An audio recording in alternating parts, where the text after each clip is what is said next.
After 50, your body starts ignoring protein. Not all of it, just most of it.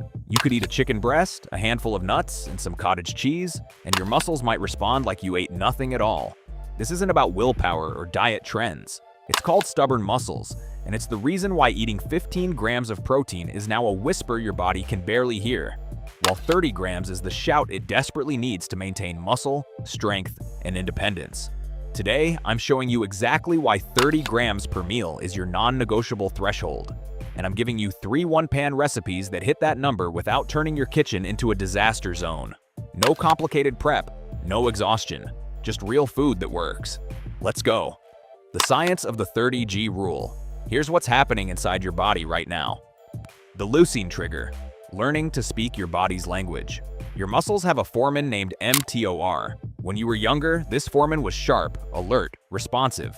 You'd send him a message, a small amount of protein, and he'd immediately shout to the crew, start building, start repairing. But now, that Foreman has gotten older too.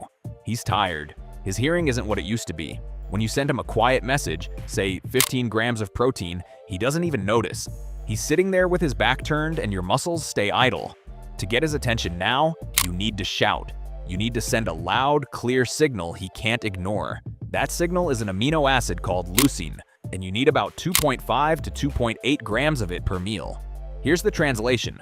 30 to 40 grams of high-quality protein is what it takes to deliver that much leucine. That's the language your body understands now. That's how you finally get through. When you were young, you had dozens of ways to get that Foreman's attention. A light tap worked. A whisper worked. But after 50, your body has developed stubborn muscles. They've become resistant, hard of hearing, set in their ways. You only have a few keys left to unlock that muscle-building door, so each one has to count. And here's the critical part. It's not 30 grams spread across the whole day. It's 30 grams per meal. Breakfast, lunch, and dinner. If you eat 10 grams at breakfast, 15 at lunch, and load up with 50 at dinner, your Foreman only wakes up once.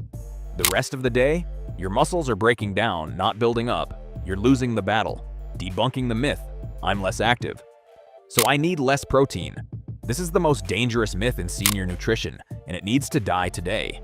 People think that because they're not running marathons or lifting heavy weights anymore, they can cut back on protein. The exact opposite is true. Because your body is less efficient at using protein, you need more of it, not less. Think of it this way. If your car's engine becomes less fuel efficient, do you give it less gas? No. You fill the tank more often. Same principle here. After age 30, you lose 3 to 8% of your muscle mass every decade. By 50, this accelerates. This is age-related muscle loss, the silent thief of strength, balance, and independence.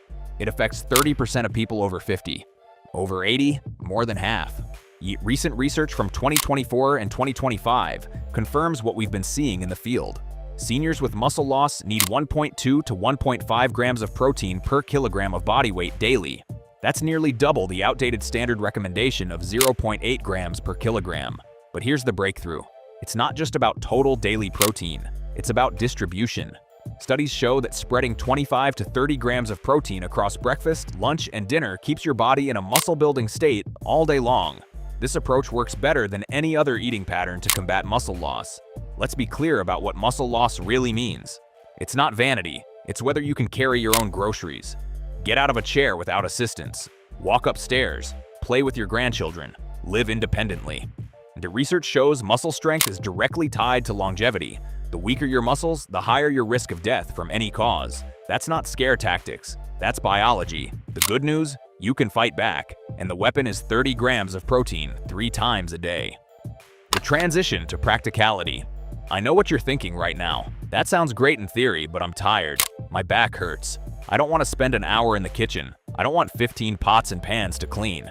I hear you. Cooking fatigue is real. It's one of the biggest barriers between seniors and proper nutrition, and nobody talks about it. Here's my promise. Reaching 30 grams of protein does not require a complicated kitchen setup. It doesn't require hours of standing. It requires one pan and smart ingredient choices. I'm about to walk you through 3 recipes. Each one uses a single pan. Each one delivers over 30 grams of protein. And each one comes with a powerful disease-fighting benefit specifically designed for the challenges you're facing right now. Heart disease, diabetes, brittle bones, and chronic fatigue. Let's get practical. The 3 one-pan recipes. Recipe number 1, sheet pan lemon garlic salmon and asparagus. Protein, 34 grams, the disease. It fights heart disease, brain fog, and joint stiffness. This meal is your triple defense system. First, let's talk about your heart. The fats in salmon, omega-3s, aren't like the fats in fried food or butter. These are the fats that keep your heart beating steady and strong. They reduce the inflammation in your blood vessels that leads to heart attacks and strokes. Think of omega-3s as the oil that keeps your heart's engine running smooth. Second, your brain. You know those moments where you walk into a room and forget why you're there? Where you can't quite remember your neighbor's name even though you've known them for years? Omega-3s fight back against that. They protect the cells in your brain from breaking down. Studies show people who eat fatty fish regularly have sharper memories and lower rates of dementia as they age. This isn't about preventing normal aging, it's about keeping your mind clear enough to remember the stories you want to tell and the people you love. Third, your joints. Imagine waking up tomorrow and being able to make a fist without wincing. Being able to turn a doorknob, unscrew a jar lid, or button your shirt without that sharp ache in your knuckles. Omega-3s actively reduce the inflammation causing that stiffness. They help you stay mobile so you can garden. I walk the dog and keep doing the activities that make life worth living. Salmon delivers all of this while being soft and tender, perfect if chewing is difficult. You can eat it with just a fork. No sawing, no struggling. The ease factor. One sheet pan. Line it with parchment paper so there's no scrubbing afterward. Just crumple it up and toss it. Arrange everything on the pan. Slide it in the oven. Set a timer for 12 minutes. No stirring, no flipping. No standing over a hot stove. No mountain of dishes waiting for you when you're done. You're in and out of the kitchen in 20 minutes total. Recipe number 2. 1 pot turkey and white bean chili. Protein, 32 grams. The disease it fights. Diabetes and digestive problems. This meal protects you from 2 of the most common struggles seniors face. First, blood sugar control. Many seniors are either diabetic or pre-diabetic, and even if you're not, blood sugar spikes make you feel tired, foggy, and irritable. The white beans in this chili are your secret weapon. They're packed with fiber that slows down how fast sugar enters your bloodstream. Instead of feeling great for 30 minutes and then crashing hard, you get steady, reliable energy that lasts. No shaking hands at 11 a.m. because your blood sugar plummeted. No desperate need for a nap right after lunch. Just calm, even energy that carries you through your day. The turkey is lean protein that doesn't weigh you down. It's soft, easy to chew, and perfect if you have dental work or sensitive teeth. Second, your digestion. Let's be honest. Constipation is miserable, and it's incredibly common after 50. Well, sure, you shouldn't have to worry about whether you'll be comfortable leaving the house. The fiber in those beans keeps things moving naturally and gently. You won't need harsh laxatives or uncomfortable remedies. This is how your body was meant to work. Smoothly, predictably, without pain or embarrassment. Plus, this meal is warm, filling, and comforting. It feels like a hug in a bowl. The ease factor. 1 pot. Brown the turkey in the bottom. Toss everything else in.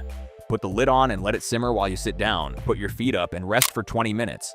The pot does the work, not you. And this makes 2 to 3 servings, so you've got tomorrow's lunch ready without lifting another finger. No cooking, no planning. Just open the fridge and reheat. What's recipe number 3? Skillet chicken and quinoa power bowl. Protein, 38 grams. The disease it fights, brittle bones and all-day fatigue. This meal is your insurance policy against 2 of the biggest threats to independence: broken bones and exhaustion. First, bone strength. Picture this. You're walking to the mailbox, you hit a patch of ice or an uneven sidewalk, and you slip. For someone with strong bones, that's annoying. For someone with brittle bones, that's a broken hip, a broken wrist, 6 weeks in a cast or worse, surgery, rehab, losing your ability to live at home. Quinoa isn't just protein, it's packed with minerals like magnesium and phosphorus that your bones need to stay strong and dense. The chicken provides amino acids that help your body hold onto calcium. Together, like they're building a fortress around your skeleton so a slip doesn't become a life-changing disaster. Spinach adds iron, and the red bell pepper provides vitamin C. Here's why that matters. Vitamin C helps your body absorb iron more efficiently. Iron carries oxygen through your blood. More oxygen means more energy. This is how you avoid that 2 p.m. crash where the couch starts calling your name and you can barely keep your eyes open. You stay alert, energized, and ready to actually enjoy your afternoon instead of sleeping through it. Second, sustained energy. Quinoa is what nutritionists call a complete protein. It has all 9 essential amino acids your body can't make on its own. Your body drinks up these nutrients easily and uses them efficiently. You're not just eating for now. You're fueling your whole afternoon so you can stay active, alert, and engaged with the people and hobbies you care about. Quinoa is also easier on your stomach than rice. If you deal with bloating or acid reflux, this meal is gentle while still being powerful. The ease factor. 1 skillet. Cook the chicken first in a little olive oil. Pull it out and set it aside. Use the same pan, don't even wash it, to cook the quinoa in broth. Everything builds in layers. No juggling multiple burners or pans, no complex timing. When the quinoa is done, stir the chicken back in with the vegetables and you're finished. 1 pan, 1 spoon. That's it. Expert strategies to maximize your protein power. Now that you've got the recipes, here are the professional strategies that take your results to the next level. There's strategy number 1. Boost your protein digestion. As you age, your stomach produces less acid. This makes it harder to break down protein efficiently. The fix? Add acid to your meals. Squeeze lemon juice on your salmon. Drink a tablespoon of apple cider vinegar diluted in water before eating. This helps your stomach break down protein so you actually absorb what you're consuming, not just passing it through. Strategy number 2. Choose texture wisely. If chewing or swallowing is difficult, choose your protein strategically. Always pick chicken thighs over breasts. They stay moist. Ground meats like turkey or lean beef are easier to manage. Slow-cooked proteins like pot roast or shredded chicken are incredibly tender. Fish like salmon practically melts in your mouth. Strategy number 3. The emergency safety net. Let's get real. Some days you're not going to cook. You're tired. Your arthritis is flaring. You just don't have it in you. That's not failure. That's being human. This is your emergency safety net for those days when life gets in the way. Keep these protein boosters on hand. Greek yogurt, 6 ounces equals 15 to 20 grams of protein. If your quick lunch only hits 20 grams, this bridges the gap perfectly. Canned sardines, mash on whole grain crackers for 18 grams protein. No cooking required. Hard-boiled eggs, 2 eggs equals 12 grams protein. Portable, simple, and you can make a batch on Sunday for the whole week. Protein powder, 1 scoop in a smoothie or oatmeal equals 20 to 25 grams of protein. Mix it and you're done. You're still winning on the days you use these shortcuts. You're still protecting your muscle. You're still taking care of yourself. The goal isn't perfection, it's consistency. Hit 30 grams as often as possible. Use these boosters when you need them and don't feel guilty about it. Strategy number 4. Pair protein with movement. Protein alone isn't enough. Research consistently shows that when protein intake combines with resistance exercise, even light resistance like bodyweight squats, resistance bands, or walking with light weights, the benefits multiply. Your muscles drink up that protein more efficiently. Your strength improves faster. You don't need a gym. Start with 10 to 15 minutes of simple movements 3 times a week. That's it. Reclaim your power. Check your breakfast tomorrow. Check your lunch. If either one isn't hitting 30 grams, fix it. Add Greek yogurt, add an egg, add protein powder to your oatmeal. This isn't homework, this is your declaration of independence. Every 30-gram meal is an act of defiance. Against the assumption that getting older means getting weaker. Against the idea that you should just accept decline. Against anyone who tells you it's normal to struggle. Muscle is independence. Muscle is picking up your grandchild. Muscle is carrying your own bags. Muscle is living in your own home on your terms. Start with 1 recipe this week, master it, then the next, then the next. You're not just eating, you're fighting. You're reclaiming the strength that's rightfully yours. Share this with someone who needs to hear it. Tell me in the comments which recipe you're trying first. This channel is a community for people who refuse to surrender. Welcome, you belong here. Now get in that kitchen and take back what's yours.